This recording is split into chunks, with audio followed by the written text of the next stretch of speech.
Shalom Ouvracha. Le sujet dont vous m'avez demandé qu'on parle la semaine dernière, c'est un sujet qu'il n'y a pas que vous qui me demande de parler en général. Je peux vous dire en général, à chaque fois qu'on a à table le Shabbat, des filles de séminaire, à chaque fois, c'est la même question qui revient. C'est devenu un sujet, je ne sais pas si c'est un sujet de polémique, un sujet épineux, je ne sais pas comment décrire ce sujet, mais c'est une question qui se pose. On entend dire plein de choses dans tous les sens. Et j'aimerais étudier ce sujet aujourd'hui avec vous. Ce sujet, c'est Maïm Acharonim. Et préciser qu'on va parler, après, dans une deuxième partie, pour les femmes. C'est-à-dire, la question qu'on me pose à chaque fois, c'est pas ce qu'il faut faire Maïm Acharonim, ça a l'air d'être assez connu et reconnu et évident, mais c'est est-ce que les femmes, les jeunes filles, elles doivent elles aussi faire Maïm Acharonim. Et généralement, on a l'impression que c'est une marloquette entre une qui a demandé à Rav Cohen Arazi, donc lui il dit que oui, l'autre qui a appelé Allo, je sais pas qui, et qui a dit non, et que on a l'impression que c'est un jour le Rav Cohen Arazi s'est réveillé et puis il a dit qu'on va un peu embêter les filles, on va leur dire de faire, que l'autre Rav il s'est réveillé un jour et puis qu'il a dit ouais non, moi je pense que non, et puis on ne comprend pas très bien que s'il y a une halakha, cette halakha elle a été réfléchie, cette halakha c'est pas stam en un mot, cette halakha il faut la comprendre. Donc j'aimerais aujourd'hui non pas vous imposer de recevoir une halakha, mais j'aimerais vous inviter à réfléchir à cette halakha. Vous présenter les choses et ensemble, qu'on essaye, Bezrat Hashem, d'accéder à une conclusion. Est-ce que les jeunes filles, les femmes, les grands-mères, les nourrissonnes, est-ce qu'on doit faire Maïm Acharonim ou pas? Alors venez, on commence, Bezrat Hashem, par le commencement. Et dans un premier temps, je ne parle pas des femmes. Je parle de Maïm Acharonim d'une façon générale. Et si après il y a une différence entre les hommes et les femmes, eh bien on essaiera, Bezrat Hashem, d'y arriver. Quelle est la raison pour laquelle on fait Maïm Acharonim? Gemara Chulin Daf Kuf Vav, Gemara affirme que Maïm Acharonim, le but de Maïm Acharonim, c'est pour trois raisons principales. La première raison, c'est parce qu'à l'époque, il y avait un certain sel, ce qu'on appelait le Mélar Sédomite, le sel qui venait de Sdom, et ce sel-là, eh ben, il était nocif pour les yeux, c'est-à-dire qu'il pouvait entrer en contact avec les yeux et, chasvé shalom, nous rendre aveugles. Or, Chachamim, ils font extrêmement attention à la santé de l'homme, ils tiennent absolument à ce qu'on ne soit pas aveugle. Et voilà pourquoi Chachamim ont institué qu'on fasse ces Maïm Acharonim. Ça veut dire qu'à la fin du repas, au moment où on va détacher l'esprit un petit peu de la consommation, et où on risque de se frotter les yeux pour une raison ou pour une autre, au moins qu'on soit sûr que maintenant nos mains sont propres, qu'il n'y ait plus ce mélar sédomite. On voit à maintes reprises combien Chachamim ont tenu à la santé de chaque individu du peuple juif. On voit par exemple que le poisson et la viande, c'est interdit ensemble. C'est pas stam un inyan, comme on pourrait dire à propos du poisson et du lait peut-être, c'est une obligation. Et si un jour on me téléphone et on me dit j'ai déjà fait 200 kilos de viande avec 200 kilos de poisson, tout s'est mélangé, qu'est-ce que je fais? Je dirais, avec tout mon esprit indulgent, tu dois jeter. En malasot, c'est devenu une halakha. Halakha dans Shulchan Aruch. Pourtant, il n'y a pas écrit dans la Torah que c'est assour. La Torah écrite, il n'y a pas écrit. Dans la Torah orale, Psachim Dafayin Vav, écrit que c'est assour. Pourquoi? Écrit parce que c'est dangereux. C'est dangereux, ça risque d'amener à la lèpre, et donc c'est dangereux. Et ce qui est dangereux, c'est gravement interdit, à tel point vrai que Chachamim vont dire Chamira sakanta mi-isura. Le danger, c'est encore plus grave dans certains cas que l'interdit. Donc Chachamim, ils tiennent compte de tout ça. Et donc ils nous disent, attention, vous avez mangé, dans votre nourriture il y avait peut-être un petit peu de sel qui pouvait être nocif. Attention, avant de quitter le repas, faites netila. Ça, c'est la première raison. Deuxième raison de Maïm Acharonim, peut-être même encore plus évidente. À l'époque, les gens ils mangeaient avec leurs doigts. Et donc, puisqu'ils mangeaient avec leurs doigts, les doigts ils étaient un petit peu sales, qu'on le veuille ou non. Maintenant, on ne peut pas faire une bracha alors qu'on a les mains sales. Comment on va faire une bracha alors qu'on a les mains sales? Chachamim me disent, avant de faire la bracha, tu te laves les mains. Tu viens de cuire ton repas, tu sais que tu t'es sali les mains, va savoir si elles sont vraiment propres ou pas. Donc prends un petit peu d'eau et lave-toi le bout des doigts. Pourquoi le bout des doigts et pas tous les doigts? Parce qu'on mange avec le bout des doigts, on ne mange pas avec toute la main. La main c'est une fourchette, c'est pas une assiette. Donc, on s'essuie le bout des doigts. Ça, c'est ce que Chachamim ont enseigné, la deuxième raison pour laquelle Chachamim ont enseigné qu'il fallait faire Maïm Acharonim. Au passage, vous allez me demander, alors si c'est pour ça, pourquoi que Maïm Acharonim? Pourquoi on ne m'a pas dit, par exemple, avant de boire un verre de coca, si tu as les mains sales, lave-les-toi? Réponse, si, le Chafetz Chaim sur place, dans le Siman Kouf Pe Aleph, là où il parle de Maïm Acharonim, il dit, si tu as les mains sales et que tu veux faire Sheakol, ou Asher Yatzar, ou Mezonot, ou ce que tu veux, d'abord lave-toi les mains. Simplement, Stam Yadaim, pour reprendre les notions dont on avait parlé la semaine dernière, c'est pas si je veux faire Sheakol, je suis obligé de me laver les mains. Non, en principe, la présomption de mes mains, c'est qu'elles sont propres. Pas comme pour la tfila. Si je veux faire maintenant la Hamida, eh ben, Stam Yadaim, on dit que c'est pas propre, il faut aller faire Netila, si tu as de l'eau à proximité. D'accord? C'est le cours où vous n'étiez pas là. Il faut que vous rattrapiez ce cours absolument, parce que c'est important. Mais dans les ilchot, non pas tfila, mais brachot, si tu vois que tes mains sont sales, tu te les laves avant de faire une bracha. Si tu ne sais pas qu'elles sont sales, ce n'est pas la peine de laver. Mais si elles sont sales, il faut te laver. Donc 2 raisons principales. Première raison, Melach Domit. Deuxième raison, c'est ce qui s'appelle les mains qui ont pu être sales puisqu'on a mangé avec. Troisième raison, pour des raisons de Kabbalah. Donc on accepte, c'est de la Kabbalah, des raisons importantes de Kabbalah, que quand on a mangé, il peut y avoir sur le bout des doigts tout type de clipotes et de tout ce que vous voulez, appelez ça comme vous voulez. Et donc, grâce à l'eau, on retire un petit peu cette impureté qui s'est placée sur les doigts. Ça, c'est les 3 raisons principales. Maintenant, qu'est-ce que vous allez me dire immédiatement? Si le problème, c'est Melach Domit, qu'est-ce que vous allez me dire? Ça change pas que ce soit homme ou femme. Hein? Ça change pas que ce soit homme ou femme, c'est ça? Ça change pas que quoi? Que ce soit homme ou femme. Pour les Ouais, mais avant ça, pour l'instant, on reste avec les hommes. Avec les hommes et les femmes. Aujourd'hui, il n'y a plus de Melach Domit. C'est quoi la preuve? C'est que parfois, on a les mains avec un peu de sel, on se touche les yeux, bon, on a un peu mal, ça picote, mais pas plus. Bah, au Hachem. Donc, visiblement, aujourd'hui, on n'a plus ce Melach Domit. Même si tu envoies Cousteau chercher dans la mer du Melach Domit, je ne sais pas s'il trouvera. Il n'y a plus de Melach Domit. Alors, peut-être ça pourrait changer la halakha. Le Chafetz Chaim sur place s'intéresse à ça.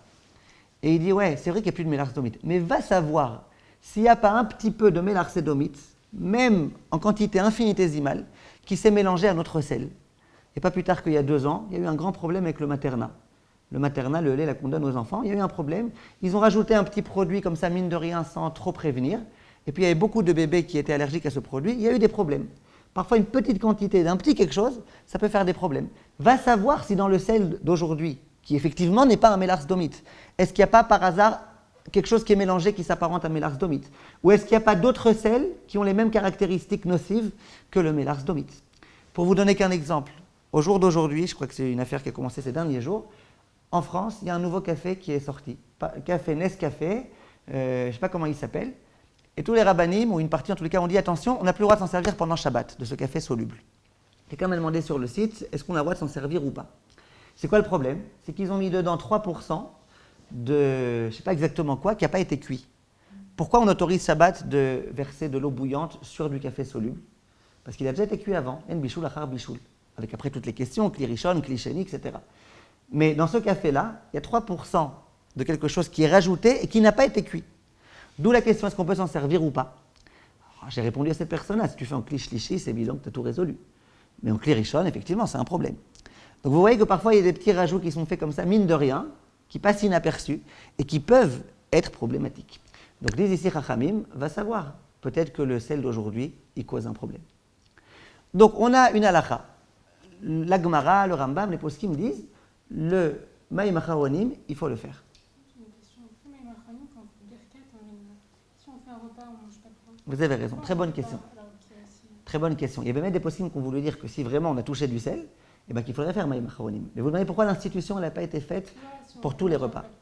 Vous avez raison. Vous avez raison. Peut-être la raison la plus évidente, c'est qu'à l'époque, on faisait un repas et il y avait du pain. C'était pas comme aujourd'hui où il n'y a pas. Donc quand on instituait le pain, on instituait ça. Mais vous avez raison, d'après la raison des mains sales, si vraiment je mange avec des mains sales, je devrais dans tous les cas le faire. Vous avez raison, c'est une bonne question. En général, on mange le pain avec les mains. En plus. Donc, c'est-à-dire qu'il y a plus de chances que ce soit sali les mains. Non, mais à l'époque, on mangeait tout avec les mains. Donc elle demande, Rachel, pourquoi on n'a pas institué à l'époque, pour tous les repas, qu'on fasse Maïm Acharonim. Maintenant, on a compris là ces quelques introductions. Maintenant, on va rentrer de plein pied dans la halakha Bezrat Hashem. Donc la Gemara affirme, attention, attention, de la même façon qu'il y a une obligation de faire Maïm Rishonim, avant de manger du pain, on fait Netilat Yadayim, de la même façon, il faut faire Maïm Acharonim. Viennent Tosfot sur place. Tosfot, Teisves, comme on dit dans les yeshivot, Teisves, qui font partie des grands Rishonim. Ils disent, attention, on a remarqué qu'il y a des gens qui ne font pas Maïm Acharonim aujourd'hui, donc déjà à leur époque. Pourquoi ils ne font pas Maïm Acharonim? Il dit, parce que ces gens-là, ils savent très bien qu'il n'y a plus de Melach Domit. Donc ils ne font pas Maïm Acharonim. Donc ces gens-là qui font jamais Maïm Acharonim, ce n'est pas leur habitude, ben, c'est pas grave qu'ils fassent le Birkat Hamazon sans faire Maïm Acharonim. Ça c'est Tosfot. Attention, Tosfot ne disent pas c'est pas la peine de faire. Il dit mais il y a des gens qui ne font pas parce qu'ils considèrent qu'il n'y a pas de Melach Domit. Donc ça a l'air d'être illégitime au moins un minimum cette opinion. Mais c'est pas qu'ils viennent et qu'ils tranchent attention à la Chal et Maaseh, aujourd'hui il n'y a plus de Melach Domit, c'est pas la peine. Tosfot disent les gens qui ne font pas parce qu'il n'y a pas de Melach Domit, d'accord, il n'y a pas, ils ne font pas. En tout cas c'est l'opinion de Tosfot. Donc, la Gemara, elle dit que, visiblement, qu'il faut faire. Tosfot, ils disent attention, ça va dépendre des époques. À notre époque, il y a des gens qui ne font pas. Et moi, ce qui m'intéresse, ce n'est pas Gemara, ce n'est pas Tosfot, c'est Halakha les Maaseh. Alors, c'est quoi le réflexe d'un posek halakha qui veut trancher une halakha? Qu'est-ce qu'il consulte? Qui est-ce qu'il écoute? C'est qui le rave qui va trancher la halakha? Un journal, c'est qui? C'est le Shulchan Aruch. Il a fait Shulchan Aruch. Réflexe de halakha. Moi, ce qui m'intéresse de savoir, c'est quelle est l'opinion du Shulchan Aruch. Parce que le Shulchan Aruch, c'était le grand posek de halakha. Et ceux qui pensent, par erreur, que c'est pas vrai, le Shulchan Aruch, c'est que le posek des Sfaradim, c'est pas le posek des Ashkenazim. C'est une très grave erreur. Le Shulchan Aruch, c'est le posek des Sfaradim et des Ashkenazim. Simplement, là où il y a une marloquette entre le Shulchan Aruch et le Rama, Rabbi Moshe Isserles, c'est là que les Ashkenazim vont écouter le Rama, alors que les Sfaradim vont écouter le Shulchan Aruch. Mais par défaut, quand le Rama n'est pas venu et n'est pas entré en marloquette avec le Shulchan Aruch, la halakha est comme le Shulchan Aruch. C'est quelque chose de simple et de clair et d'évident. Donc moi, ce qui m'intéresse maintenant, c'est pas Tosfot, c'est pas Gemara, c'est Shulchan Aruch. Bien sûr que Shulchan Aruch il a tranché les halachot en tenant compte de toute la Gemara et des Rishonim. Mais moi, ce qui m'intéresse, c'est de savoir ça. Alors, qu'est-ce que je fais? J'ouvre le Shulchan Aruch. Il y a tout un chapitre, Siman Kuf Pe Aleph, qui traite des Ilchot Maïm Acharonim. Première halakha, et la halakha la plus courte de toutes les halachot du Shulchan Aruch, et je vous dis la vérité, on ne peut pas faire plus court. C'est une halakha qui tient en 3 mots. Une halakha dans laquelle il n'y a même pas de verbe. Une halakha qui est connue entre toutes, et une halakha qui n'est pas accomplie entre toutes. Devinez ce quoi cette halakha? Dit le Shulchan Aruch, Maïm Acharonim Chova. Voilà, le saïf est terminé. Maïm Acharonim Chova. C'est une obligation de faire Maïm Acharonim. Il n'y a pas écrit que c'est un minag, il n'y a pas écrit que c'est une bonne coutume, que c'est conseillé, recommandé, écrit Chova. Chova, en hébreu, ça veut dire obligatoire. Donc Maïm Acharonim est obligatoire. Halakha dans Shulchan Aruch. On dit ni les hommes oui, les femmes non, ni ça dépend des périodes, des époques, du Mélach Sédomite. Shulchan Aruch, de façon tranchante, on ne peut plus tranchante, dit Maïm Acharonim Chova. Donc a priori, j'ai déjà répondu à toutes mes questions. Simplement, il faut savoir, on ne peut pas trancher une halakha, même si on connaît ce qu'elle dit, Madame Journo, c'est que c'est le Shulchan Aruch qui tranche la halakha, c'est pas responsable de trancher une halakha en ne lisant qu'un saïf. Pour élargir un peu, si quelqu'un a étudié que les halakhot de Borer, qui ne pense pas qu'il peut être un posek halakha et répondre à des questions qu'on va lui poser. Parce que quand on me pose une question de halachot borer, au passage, ça concerne aussi quelquefois Bichoul, ça concerne aussi Tzovea, ça concerne aussi plein de sujets. Donc je ne peux pas répondre à une question d'Ilchot Shabbat tant que je ne connais pas toutes les Ilchot Shabbat. Et plus je connaîtrais de halachot, et plus je connaîtrais de Torah, et plus je connaîtrais de Gemarot, et plus j'aurai un grand posek. Ça c'est évident, et c'est certain. Donc maintenant, pour rester dans mon petit cas d'Ilchot Maïm Acharonim, si je veux trancher des halachot dans Maïm Acharonim, au moins il faut que je connaisse quoi bien? Les halachot de Maïm Acharonim. J'ai un siman Kuf Pe Aleph, je l'étudie. Saïf Aleph, Maïm Acharonim Chova. Je continue Saïf Bet, Gimel, Dalet, Evav, Zain, Chet, Tet, et j'arrive au Saïf Yud, le dernier Saïf des halachot Maïm Acharonim. Je vous lis dans les mots ce que dit donc le même Shulchan Aruch. Un journal a dit, il faut savoir ce qu'est le Shulchan Aruch. Je vous lis le même Shulchan Aruch. Yesh she'en noagim litol Maïm Acharonim. Il y en a qui n'ont pas la coutume de faire Maïm Acharonim. Et après, il continue, le Shulchan Aruch, il dit, et même ces gens-là, je vous lis dans les mots si vous voulez, Vafilo le noagim ken, même les gens qui ont cette coutume-là, de ne pas faire Maïm Acharonim. Adam shehu istenis veragil litol yadav achar haseuda, ledide avu yadai mezuamot, vetzachito yadav kohem michet mazon. Il ici, quelqu'un dit, moi, j'ai pas la coutume de faire Maïm Acharonim. Mais il n'empêche que pour des raisons de propreté, quand il a fini le repas, avant d'aller commencer à faire ses affaires, d'abord il se rince un peu les mains. Pour lui, même s'il n'a pas la coutume de faire Maïm Acharonim, il doit faire Maïm Acharonim, puisqu'il prouve bien que ses mains elles sont sales. La preuve, c'est qu'avant d'aller maintenant écrire des choses et compagnie, faire des activités, d'abord il se lave les mains. Donc on a ici une grave contradiction dans le Shulchan Aruch. Et le Rama, il ne nous aide pas parce qu'il ne parle pas ni là ni là. Saïf Aleph, Maïm Acharonim Chova, c'est obligatoire. Ça veut dire obligatoire. Tu n'as aucune échappatoire, obligatoire. Saïf Yud, à la fin du chapitre, il y en a qui n'ont pas la coutume de faire. Maintenant, je vous ai dit, moi ce qui m'intéresse, c'est qu'est-ce qu'il pense le Shulchan Aruch. Le reste, pour l'instant, ça ne m'intéresse pas. Ça ne m'intéresse pas pour l'instant qu'est-ce qu'il pense le Gaon de Vilna. Moi, ce qui m'intéresse pour l'instant, le dernier Saïf, il dit, il y en a qui n'ont pas la coutume de faire Maïm Acharonim. Donc, moi, je suis un peu fâché contre le Shulchan Aruch Kaviachol. Pourquoi? Parce que s'il m'avait dit, il y en a qui ont la coutume de ne pas faire, et ils ont raison, ben, au moins, j'aurais compris. Enfin, j'aurais encore une contradiction, mais bon, j'aurais pu dire qu'il a changé d'avis entre le Saïf Aleph et le Saïf Yud. S'il avait dit, il y en a qui ont la coutume de ne pas faire, et ils n'ont pas raison, là, ça aurait été royal. Saïf Aleph, c'est obligé. Saïf Yud, il y en a qui ne font pas, et ils n'ont pas raison, ça aurait été génial. Mon problème, c'est qu'il dit rien. Il dit, il y en a qui n'ont pas la coutume de faire, un point, c'est tout. Et c'est qui, il y en a qui n'ont pas l'habitude de faire, juste au passage? Prends les femmes. Non, je vous ai rapporté une introduction. C'est qui? Comment il s'appelle ce rave? Je l'ai dit en ashkénaze, comment il s'appelle ce rave? Tosfos. D'accord, Déborah, elle dit bien. Donc, Tosfot, oui? Vous voulez dire comme Rav Ovadia? Tosafot. Donc, les Tosafot, eux, qu'est-ce qu'ils disent? Ils disent que c'est pas obligatoire, qu'il y en a qui ne font pas. Donc, le Shulchan Aruch, Saïf Aleph, il dit c'est obligé. Saïf Yud, il dit il y en a qui ne font pas. Et il ne dit pas ils ont raison, il ne dit pas ils n'ont pas raison. Je suis dans une véritable contradiction. Maintenant, si le Shulchan Aruch était en vie et qu'on avait pu s'adresser à lui, je lui aurais demandé qu'est-ce que tu en penses vraiment. Allez, dis-moi la vérité, lâche le morceau. Mais il est décédé. Et les très très grands poskim de son époque, personne n'a dit qu'est-ce que le Shulchan Aruch a vraiment voulu dire. Donc on est obligé, dans ce cas-là, de réfléchir avec notre tête. Comment on peut essayer de comprendre? Je vous répète, moi ce qui m'intéresse, c'est ce que le Shulchan Aruch dit. Et le Shulchan Aruch, il se contredit. Comment on peut résoudre cette contradiction? Personne s'est posé la question à l'époque, c'est ça? Ouais, personne n'a résolu cette contradiction. Alors, qu'est-ce que vous dites, Déborah? Hein? Si vous voulez dire vous pouvez. Il y a deux Bora, alors allez-y. La question, c'est comment on peut résoudre cette contradiction? De base, c'est Rova. S'il y en a qui ne le font pas, ils ont surtout s'appuyer. Comme d'hab. Il a fait. Elle est habituée à la halakha, Naomi. Comme d'hab. Très bien. Très bien.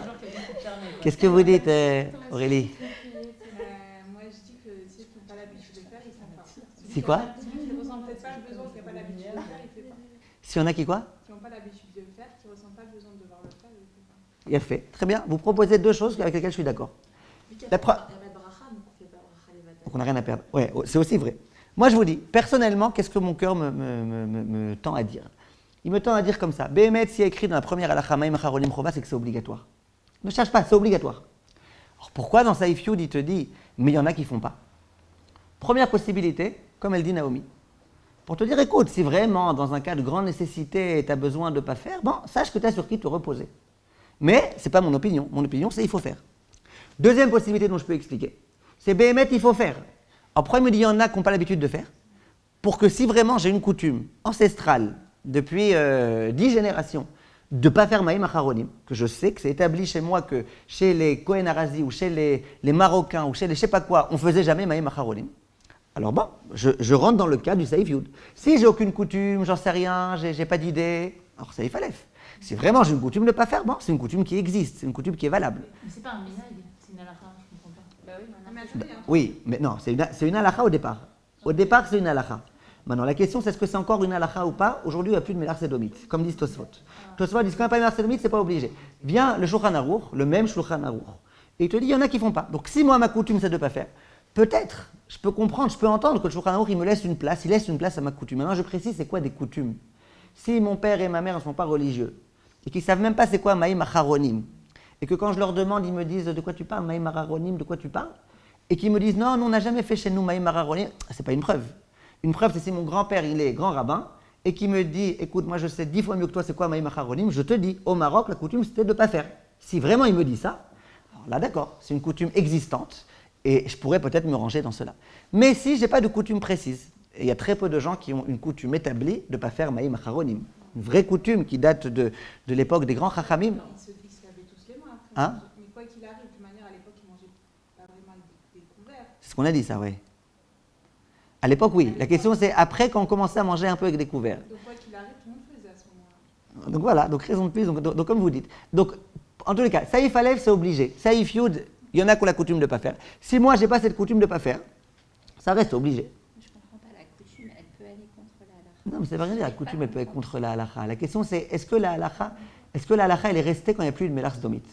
Il y a eu une takana qui a été faite quand il y avait un grand souci, les gens ils devenaient aveugles à cause du sel. Après, il n'y a plus cette coutume-là. Après, le sel il était plus problématique. Donc il y a certains chachamim qui ont dit, bah, cette takana, elle n'existe plus. Maintenant, la question c'est, est-ce que, bien que cette takana n'existe plus, on reste avec cette takana ou pas? Ah ben, ça Ah. n'existe plus, elle n'existe plus.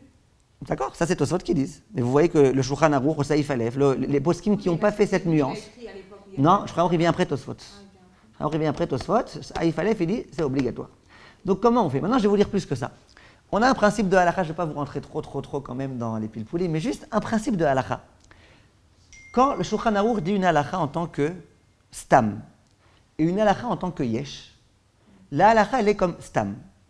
J'explique. Stam, c'est quand le Shulchan Aruch il vient et qui dit « je vous expose la halakha ». Sans dire « il y en a qui disent ceci, il y en a qui disent cela, il y en a qui machin, il y en a… » Il dit « la halakha est comme ça, un point c'est tout ». Ça c'est stam. Et que le Shulchan Aruch, à un autre endroit, il me dit « il y en a qui disent… » Qu'est-ce qui a le plus de poids? Le stam.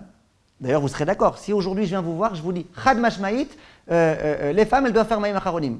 Vous êtes d'accord que j'aurai plus d'impact sur vous que si je dis, vous savez, il y a un rave là-bas qui a dit qu'il fallait faire. Vous êtes d'accord? Donc, quand le Shulchan Aruch lui-même prétend une halakha, annonce une halakha en disant c'est comme ça, pas en disant il y en a qui oui, il y en a qui non, en disant c'est comme ça, en l'occurrence, Saïf Aleph, Maïm Acharonim Chova, et bien tous les poskim disent, selon les principes de halakha de Shulchan Aruch, c'est comme ça qu'on doit trancher la halakha d'après Shulchan Aruch. Donc, le Saïf Aleph, il dit il faut faire. Le Saïf Yud dit il y en a qui ne font pas. Ben, le stam il est beaucoup plus fort que le yesh. Moi, je pense que c'est une constatation. Que quoi? C'est-à-dire que quand on mentionne au champ que c'est une halakha, bien que beaucoup ne font pas. Et alors, qu'est-ce que vous voulez dire alors? Est tombant des études, par exemple. Ah, qu'est-ce que vous voulez dire alors? Il y a quand même force de loi, il faut quand même le faire. Après, voilà, exactement. Même si on constate qu'il y en a qui n'ont pas fait. Exactement. C'est-à-dire, il y a… Oui, non, mais la question c'est comme ça. Celui qui ne fait pas, c'est une avéra aussi.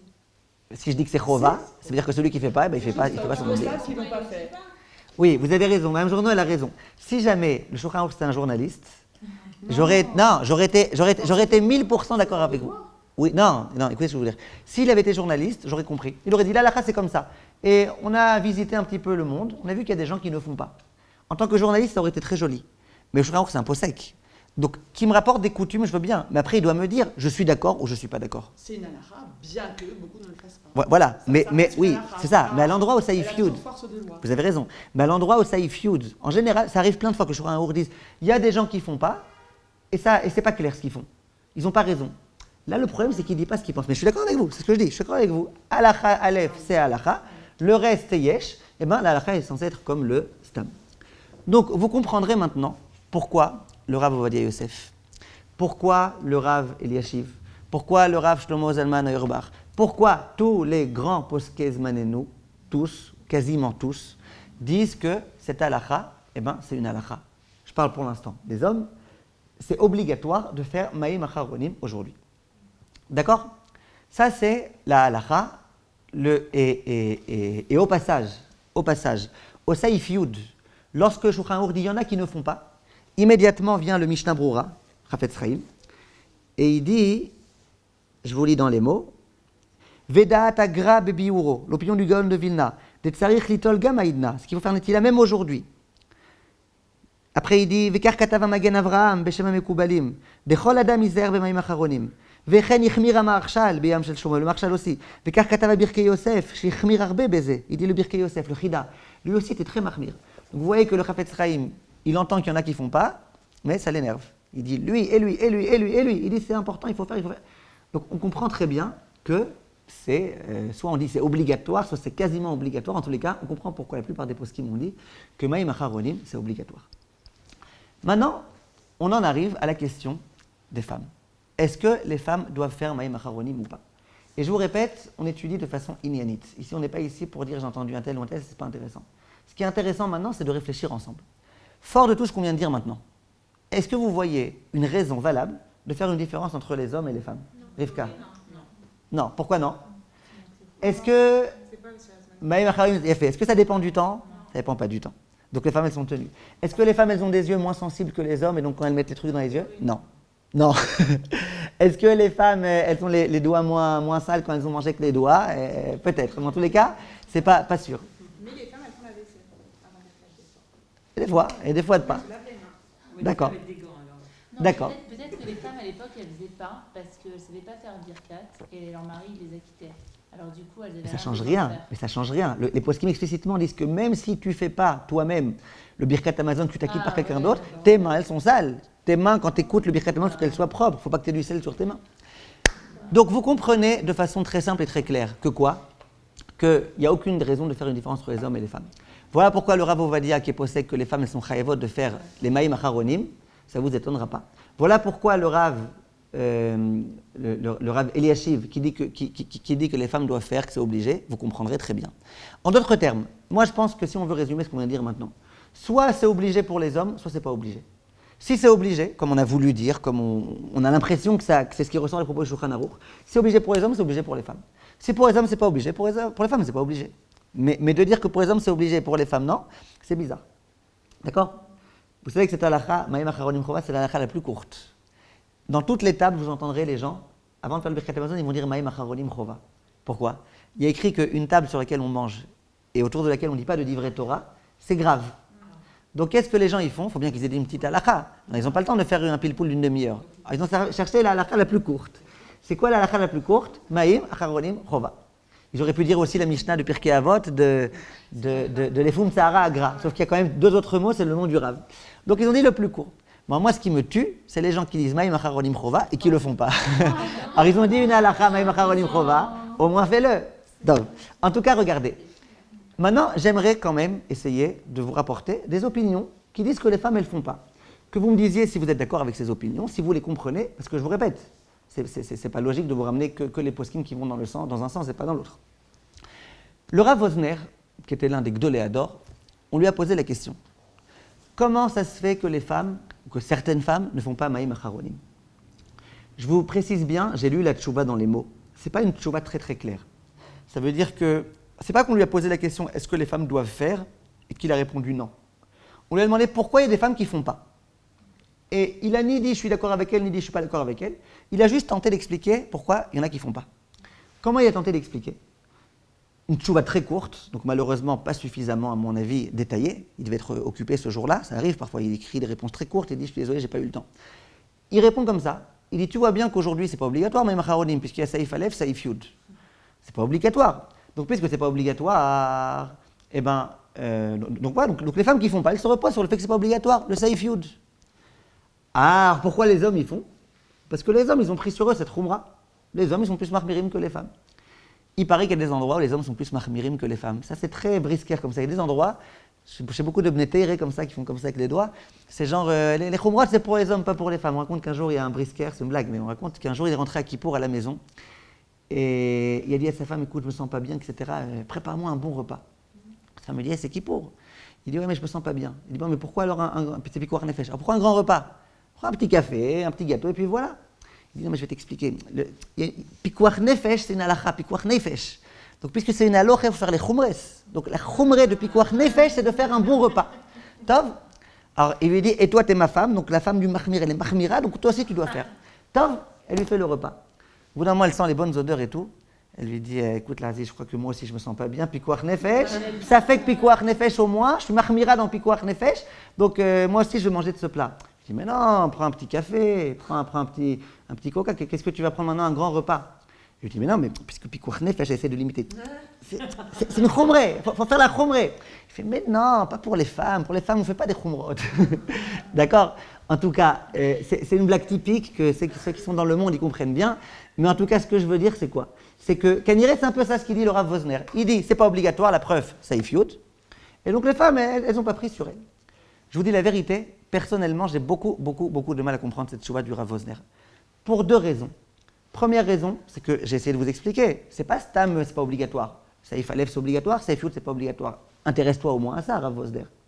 Stam veyesh alakha ki stam, intéresse-toi au moins à ça. Il est d'accord le Rav Wosner avec ce principe.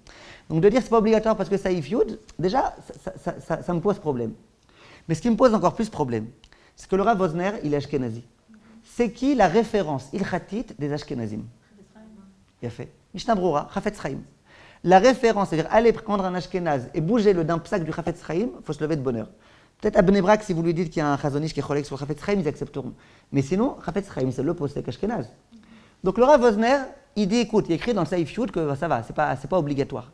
Seconde, le Chafetz Chaim, au Saïf Yud, il vient, et quand il y a écrit qu'il y en a qui ne font pas, il te dit, mais le Gaon de Vilna, et le Magen Avram, et le Maharshal, et le Chida, ils disent ce qu'il faut faire. Je sais pas, moi l'impression qu'il me donne le Chafetz Chaim quand il s'énerve comme ça, c'est que, fais Maïm Acharonim. Donc si c'est obligatoire, eh ben, alors pour les femmes aussi, tout l'argument du Rav Wosner, c'est que c'est pas obligatoire. Donc les femmes, elles n'ont pas pris sur elles. Comme vous dites, c'est obligatoire, c'est obligatoire. Et le Chafetz Chaim, tu vois bien qu'il dit que c'est obligatoire. Donc, je ne sais pas, de venir maintenant et dire ce psak-là en 5 lignes, moi, ça me paraît un petit peu difficile. À nouveau, le Gdol Ador Rav Wosner, de la première Shura des Gdolé Ador, je me mêle pas. Hein. Juste, je vous dis, je vous donne mon impression. Ça veut dire c'est difficile pour moi de comprendre ça.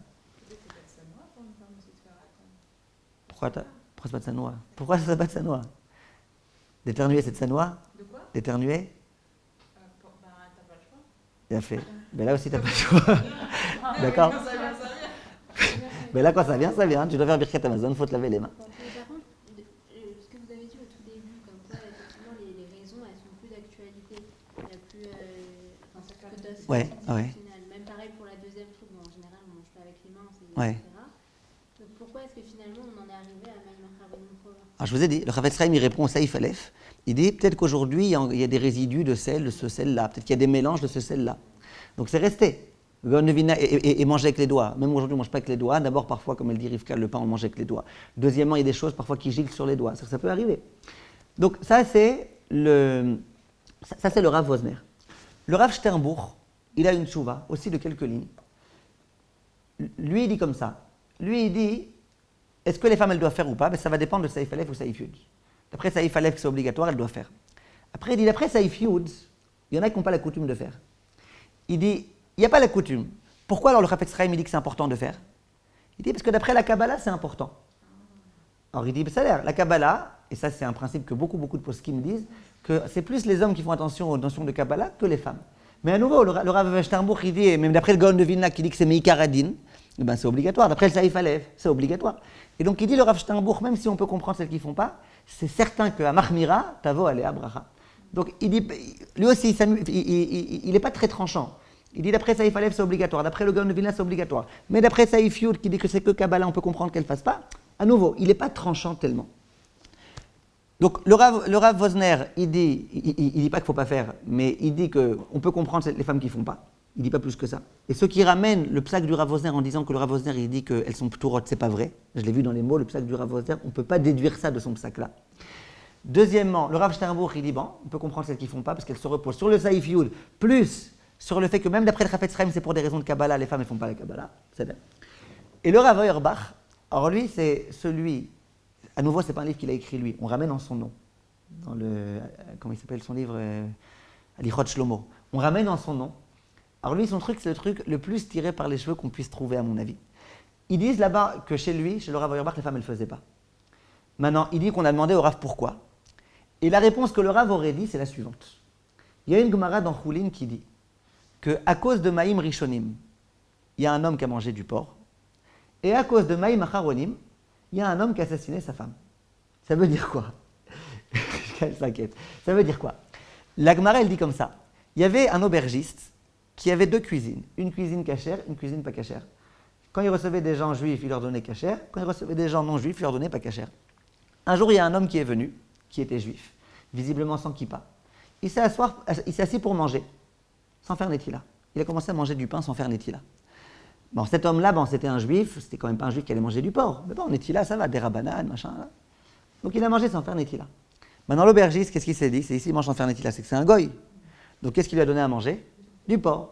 Il s'est avéré qu'il y a un juif qui a mangé du porc, qui sort des Horaïta. Pourquoi? Parce qu'il n'avait pas fait Maïm Rishonim. Donc le non-accomplissement de Maïm Rishonim, ça a entraîné que quelqu'un mange du porc. Maïm Acharonim, c'est quoi l'histoire? Un jour, il y avait un aubergiste, toujours, qui recevait chez lui 3 rabbanim. Ces 3 rabbanim, ils avaient sur eux une somme importante d'argent. Le premier Rav, il s'est dit, qu'est-ce que je fais avec mon argent? J'ai peur qu'on me le vole. L'aubergiste, il doit avoir un coffre-fort. Peut-être je cache chez lui. Les deux, ils lui ont dit... les deux, ils ont dit, on va le mettre l'argent... Non, il y en a un qui a dit, je vais lui confier l'argent. Les autres, ils ont dit, non, nous, il ne nous inspire pas la confiance, cet aubergiste. Il ne nous inspire pas la confiance. Donc, il y en a 2 qui n'ont pas voulu mettre leur argent. Il y en a un qui a accepté de mettre son argent. Le jour où cet homme-là a voulu récupérer son argent, il lui dit, dis-moi, tu peux me rendre mon argent, s'il te plaît? Il dit, de quoi tu parles? Quel argent? Il dit, l'argent, les 300 000 € que j'ai laissés chez toi. Il dit, de quoi tu parles? Je ne sais pas de quoi tu parles, j'ai aucune idée de quoi tu parles. Alors il lui dit, mais tu te rappelles pas, j'ai laissé de l'argent? Il dit, non, je ne me rappelle vraiment pas, écoute, tu es venu dans une auberge, c'est à toi de payer, c'est pas moi qui vais te payer non plus. Bref, il a vu qu'il n'avait rien à faire. Qu'est-ce qu'il a fait? il a attendu que cet aubergiste s'en aille.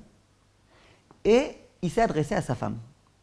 Maintenant, il avait constaté que l'aubergiste, tellement insolent, il avait quelques résidus de lentilles sur sa barbe.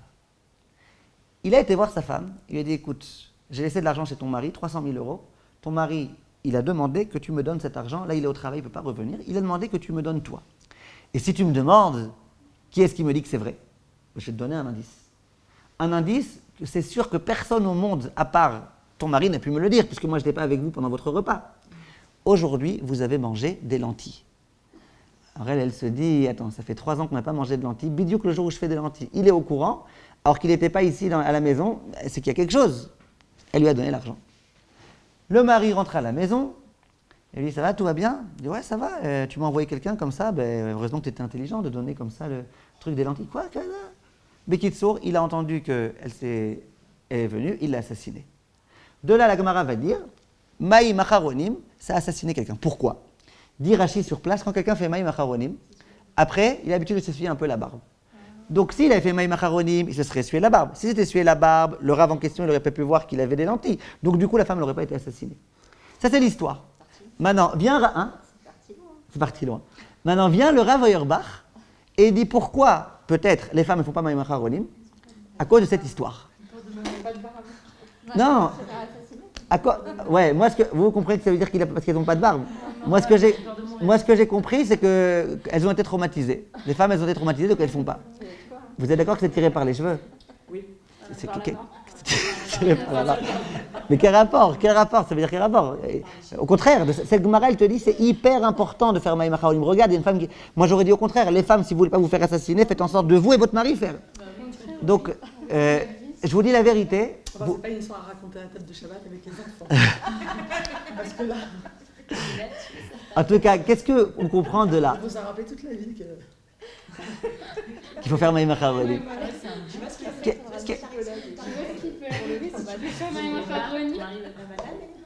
D'accord. Donc, vous comprenez que les raisons des Chachamim qui sont Mekilim, elles sont un peu tirées par les cheveux. Aussi bien le Rav Wosner que le Rav Steinbourg qui n'a pas envie de trancher, que le Rav Auerbach qui ramène une histoire qui a priori, il n'y a aucune preuve, pratiquement parlant, il n'y a aucune preuve de cette histoire-là. Donc vous voyez pourquoi a priori, les poskim qui disent que les femmes elles sont logées à la même enseigne que les hommes dans ce domaine-là, eh ben, c'est le plus logique. Enfin, en tout cas moi... Ça explique aussi cette histoire que c'est tombé du coup en désuétude et qu'après justement... Dans cette histoire, on voit que lui il n'a pas fait. Bon, mais lui, c'était aussi un arnaqueur et c'était aussi encore plein de choses. Non, mais pour l'autre, pour les Aharonim. Ouais. Ben, on voit que peut-être qu'à cause de cette histoire qui a dû faire beaucoup de bruit à l'époque, petit à petit, ça s'est tombé en désuétude justement chez les femmes. Donc après... Mais les femmes, au contraire, elles auraient dû dire, tu vois, il faut inciter nos maris à faire Maï Macharonim, pour pas que ça nous arrive ce qui lui arrive à elle. Pourquoi cette histoire-là, elle a fait que... C'est Gemara au contraire. Elle dit, si on avait fait Maï Macharonim, il n'y aurait pas eu tout ça. Donc c'est un encouragement à faire Maï Macharonim. Mais c'est quand même surprenant, il doit y avoir quand même beaucoup plus de femmes qui ne le font pas que de femmes qui le font. Non? Alors je sais pas. Moi je vous dis la vérité, quand on me pose la question, est-ce qu'il faut faire Maï Macharonim ou pas, d'abord j'ai horreur de répondre oui, trop rapidement, parce que j'aime bien que les gens comprennent. Donc là vous avez compris déjà que la plupart des poskim, si j'amuse à recenser les poskim, la plupart... Excusez-moi, mais je pense que justement, je m'excuse, mais c'est parce qu'il n'a pas dû les faire Maï Macharonim que justement il... Qu'il avait sur sa barbe de là. Voilà, c'est ça. D'accord, et alors? Justement, donc de cette histoire, on voit faites Maï Macharonim. Ben quoi, que les messieurs et pas les dames. C'est ce qu'il a fait, non, c'est peut-être ce qu'il a fait, donc il avait les mains. Non, il n'a pas fait. La Gemara, elle dit qu'il n'a pas fait. C'est ce que la Gemara, elle prouve. Non, si vous voulez inventer une autre histoire, il n'y a pas de problème. Mais cette histoire, c'est comme ça qu'il a écrit. Vous comprenez? Donc voilà. Donc ça, c'est une histoire. Donc voilà. Donc maintenant, je vais vous dire. Donc, halakha le maaseh, si on s'amuse à compter, à recenser la liste des poskim qui disent que les femmes, elles sont tenues, elle est largement plus grande que les poskim qui disent qu'elles ne doivent pas faire. Donc, c'est évident que les femmes, à mon avis, en tous les cas, elles doivent faire. Maintenant, merci. Maintenant, le Rav Chaim Pinchas Steinberg et le Rav Mordechai Eliyahu, les deux, ils rajoutent un petit knetch. Et le Rav Eliyahu, il veut dire, moi, je pense que les femmes, elles sont même encore plus tenues que les hommes.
Alors quand les filles elles sont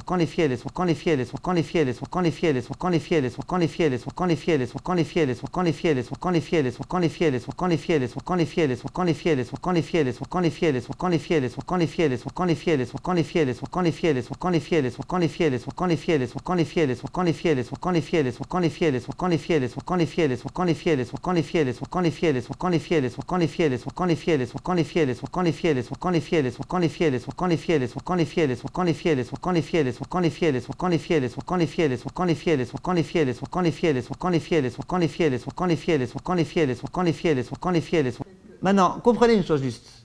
Le Rav Rebibo, moi j'ai énormément d'estime pour lui. Le Rav Rebibo, c'était le Av Beddin de Paris. Il avait une chorma comme rares sont les gens dans la génération qui ont une chorma comme lui.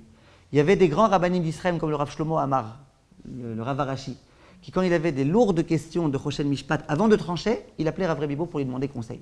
Il n'était peut-être pas connu et reconnu comme étant l'une des sommités, mais il l'était indéniablement, c'est sûr. Pour vous raconter juste une ou deux petites histoires. Le Rav Rebibo, d'ailleurs, au passage, sa grandeur, entre autres, c'était sa simplicité et sa modestie. Le Rav Rebibo, vous le voyez dans la rue, il n'avait ni le frac du Rav, le long vêtement, ni la cravate de l'homme d'affaires et du Rav et compagnie, ni le chapeau du Rav. On avait l'impression d'avoir un petit Avrer face à nous, d'un certain âge. Ce Rav-là, quand par exemple il allait prier à Mishkenot Israël, là-bas, vous savez, dans le 19e, alors Rav Guggenheim lui disait pourquoi vous asseyez au dernier rang? Mettez-vous devant, là il y a les rabbanim. Je suis très bien ici, moi là-bas, il était là avec son sefer, tranquille, machin. Il était d'une grandeur et d'une simplicité, mamache. Donc j'ai beaucoup d'admiration pour lui. Pour vous raconter juste deux petites histoires. Un jour, il y a un homme qui travaillait dans l'aéronautique, donc une grosse tête, vous imaginez, c'est là où on voit ça. Et cet homme-là, il a été voir Rav Rebibo un jour. J'ai entendu de quelqu'un qui était présent sur place.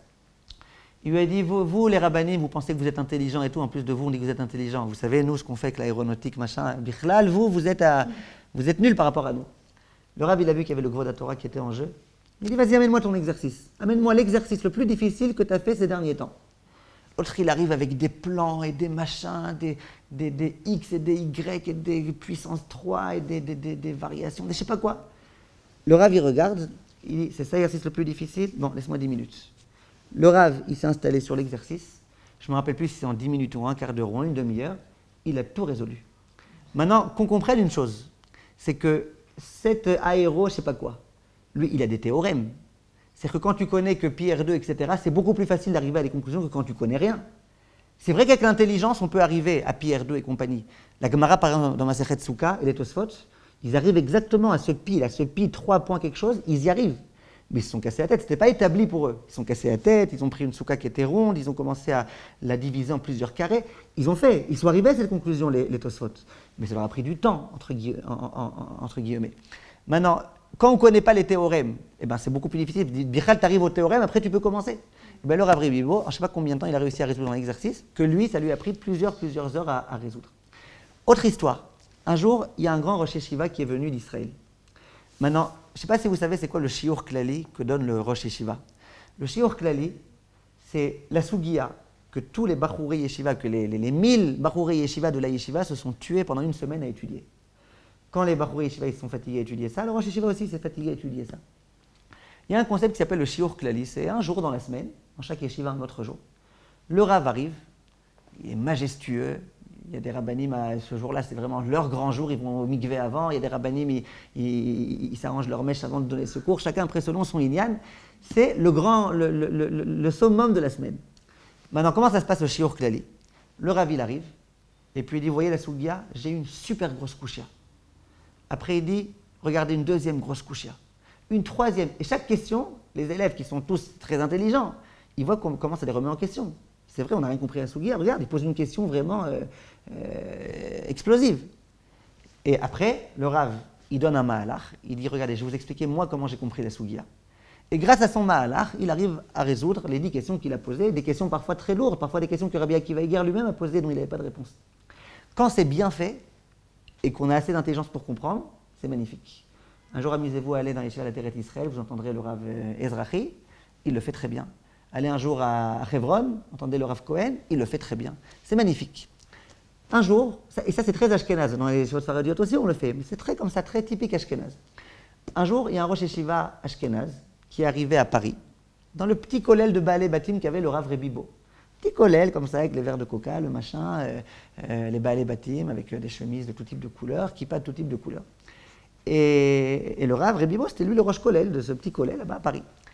Maintenant, celui qui m'a raconté, il était présent là-bas, et il m'a dit, le Rosh Yeshiva, il est arrivé, le Rav Rebibo, il a senti un très grand orgueil. Il a dit, ouais, vous êtes des Français, là, donc Bichlal, je ne sais pas si je vais pouvoir vous faire un cours de haut niveau. En plus, Sfaradim, ouais, bon. Le Rav Rebibo, il était très vexé. Quoi, on est Français, alors quoi, on n'est pas assez intelligent, fais-nous un bon cours. Il dit, en plus, vous êtes des Sfaradim, mais alors, Sfaradim, alors quoi? Il était très vexé, le Rav Rebibo. Il s'est dit, moi, je ne laisserai pas faire. Il s'est assis, le Rav Rebibo, vous savez, pas du tout à la place du Rosh Yeshiva, il s'est assis là. Il dit au Rav, allez, s'il vous plaît, faites-nous un bon cours. Le Rosh Yeshiva, il commence. Donc ce cours, en général, ça prend combien de temps? Au moins 1 heure. Il commence, il dit, vous avez tué cette sougia là pendant 2 mois. Écoutez la grosse question qu'il y a. Il pose une très grosse question. Le Rav Rebibo lui dit, mais attendez, je n'ai pas compris. Ici, il y a écrit dans cette page-là que machin, mais votre question, elle ne veut plus rien dire. Regardez, il y a écrit là. Il dit, d'accord, on va y arriver, on va y arriver. Il dit, deuxième question qu'on peut poser. Il y a, d'après le chidouche de Reb Chaim, là-bas, dans tel sougia, machin, vous voyez que. Alors il dit, mais non, mais Reb Chaim, quel Reb Chaim? Il y a Tosfot ici. Tosfot, il pose la question, il répond, quel Reb Chaim? Tosfot. Il dit, on va y arriver, on va y arriver. Troisième question. Bref, en 5 minutes, le Rav Rebibo, il lui a cassé tout son cours qu'il avait prévu de faire en 1 heure. C'est-à-dire qu'en 5 minutes, il est arrivé aux conclusions qu'on avait besoin d'1 heure pour expliquer quand on est un grand Rosh Yeshiva Ashkenaz du premier. Donc tout ça pour vous dire que ce Rav-là, et ça c'était qu'il était modeste, c'est-à-dire qu'il ne s'est pas amusé à faire ça exprès pour le descendre, c'était pas du tout son but. Mais il a senti qu'on était mésalzel dans les Sfaradim, et dans les Baalei Batim, dans les machins, il n'a pas voulu. Donc tout ça pour vous dire que Rav Rebibo, à mes yeux, c'était quelqu'un de géant. Mais pourtant, quand toi tu es un Rav, et que tu viens donner des cours à des jeunes filles, et que tu te poses une question, est-ce que Maïm Acharonim c'est obligatoire ou pas? C'est trop facile de dire Rav Rebibo, il a dit que non. Quel rapport? Tu comprends ici qu'il y a une sougia compliquée, contradiction, Saïf Aleph, Saïf Yud, c'est pas simple. Maintenant, Rav Rebibo c'était un gadol, d'accord, mais Rav Eliashib c'était aussi un gadol, Rav Ovadia c'était aussi un gadol, il n'y a pas que Rav Rebibo sur terre. Il y a des gdolim qui t'ont dit c'est obligatoire. Maintenant, Rav Rebibo, pourquoi? C'était un Rav tellement modeste que tu aurais pu venir, lui casser les pieds, lui dire expliquez-moi comment vous avez été possèque. Et peut-être que Rav Rebibo, si c'était expliqué, il nous aurait tous convaincus qu'effectivement les femmes elles n'ont pas besoin de faire. Qu'est-ce qu'il avait dans sa tête, Rav Rebibo? J'en sais rien, il est décédé. Et quand j'ai entendu cette histoire, il était déjà décédé. On ne peut pas lui demander. Mais ce qui est sûr, c'est que quand tu es un Rav et que tu as la responsabilité de plein de personnes auxquelles tu réponds, parce que tu réponds dans des séminaires, tu réponds dans tout type de lignes téléphoniques, etc. C'est une responsabilité. Donc de dire contre la plupart des Gdolé Israël qui disent que les femmes, elles doivent faire, de venir et de dire on ne fait pas, et d'argumenter c'est Rav Rebibo, sans même expliquer pourquoi Rav Rebibo il a dit ceci et cela. Je trouve que c'est un peu khalash, un peu khalash. Je vous répète, vous par exemple, vous êtes des femmes, donc vous ne connaissez pas toutes les sougiotes, ou quelqu'un qui ne connaît pas toutes les sougiotes. Fais-toi un Rav. Si ton Rav c'est Rav Rebibo, tout ce qu'il te dit, c'est même pas la peine de lui demander pourquoi. Mais quand toi-même tu es un Rav, toi-même tu es un Tamid Chacham, toi-même tu dois jongler entre Rav Nissim Karelit, c'est Rav machin et Rav truc. Ne me dis pas Rav Rebibo a dit, alors que moi je t'amène Rav Eliashib, Rav machin, qui sont aussi des géants et qui. Vous comprenez ce que je veux dire? Donc tout ça pour vous raconter, pourquoi je vous raconte tout ça? Pour que vous compreniez, quand vous avez une question de halakha, sachez que la halakha, ce n'est pas de la blague, ça ne s'improvise pas, ça ne s'invente pas. Vous voyez dans ce petit exemple ridicule, a priori vous penseriez que je parlerai de ce sujet en 1 minute. J'ai dit, même jour, on va parler de Maïm Acharonim pour les femmes, ils pensaient qu'en 1 minute j'aurais fini. Elle me dit, qu'est-ce qu'on fait après? Hein? Qu'est-ce qu'on fait après? Vous comprenez, c'est un sujet de première importance de comprendre comment la halakha. Et si vous comprenez que même dans ce petit sujet complètement ridicule de Maïm Acharonim, entre guillemets, on peut parler pendant tellement de temps, et ça c'est que je vous l'ai fait rapide, vous comprenez combien dans les ilchot Borer et dans les ilchot Tzovea et dans toutes les halachot, combien les choses elles doivent être réfléchies. Quand un jour on m'a posé la question sur le slicer, est-ce qu'on peut se servir du slicer Shabbat? L'appareil pour faire des légumes en tout petits morceaux, et que j'ai dit à la personne je vais me pencher sur la question, et que j'ai longuement réfléchi, et que je suis arrivé à une conclusion, et que vous pourrez regarder sur le site comment j'explique tout ça, une seconde, et qu'après, il y a une femme qui me dit ah moi j'ai demandé à 2 rabbanim, ils m'ont dit autrement. Je ne sais pas, c'est pas équitable. C'est équitable que si elle demande au rabbanim qu'est-ce que vous répondez aux arguments du Rav Kohen Razi, etc. Voilà, ça c'était pour la partie de Maïm Acharonim. Quand on a invité chez des gens, et on va dire, soit ils donnent, les hommes ils font et aucune femme se lève, donc en gros, voilà. Ou, non mais c'est gênant, ça veut dire, ou personne ne fait. Les débarrasses une assiette, on va te laver les mains. On fait en discrète. On est obligé. Faites de façon discrète. Non, ça, je pas Est-ce qu'on peut en fait utiliser des os qui sont sur la table et les laisser sur la table ou pas après, les os usés? C'est quoi les os? Mais Ikar Adin, c'est permis, mais pour des raisons de Kabbalah, comme il y a de la truc dedans, on préfère retirer. Donc soit on recouvre à quelque chose, soit on retire, mais Ikar Adin, c'est permis.